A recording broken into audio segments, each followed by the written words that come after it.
Giorno Gais, detto Rambo, si avvaleva della collaborazione di un altro mio connazionale, chiamato con il nome di Sofi, che in cambio di ottenere il viaggio gratuito verso l'Italia si prestava più volte a torturare i migranti presenti all'interno del ghetto. Le violenze consistevano nel colpire in diverse parti del corpo i migranti tenuti in ostaggio con molta violenza e l'utilizzo di una cintura in cuoio e tubi di gomma.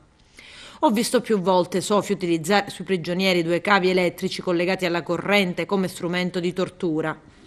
Questi sono i racconti dei giorni più bui, quelli dei migranti prigionieri all'interno del ghetto di Ali in libico. Racconti raccapriccianti dei testimoni tenuti in quel posto dell'orrore, in ostaggio per estorcere più soldi ai loro familiari. Racconti che hanno permesso alla polizia, attraverso un'intensa attività investigativa, di risalire alla rete di criminali e torturatori che operavano in Libia, nel ghetto descritto dai migranti. I primi risultati dell'indagine sono arrivati con il fermo lo scorso marzo di Sam Eric Akom, ghanese, primo soggetto indicato dalle vittime come responsabile di gravissimi atti.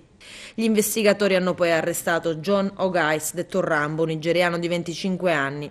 Ultimo ad essere fermato il nigeriano di 21 anni, Gift Deji, detto Sofi, individuato e catturato al Cara Sant'Anna di Isola di Caporizzuto in Calabria.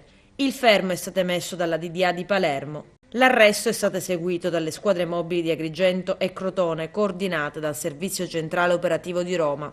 Sofi è dunque sospettato di far parte di un'associazione a delinquere a carattere transnazionale dedita alla tratta di persone, sequestro di persona, violenza sessuale, omicidio aggravato e favoreggiamento dell'immigrazione clandestina.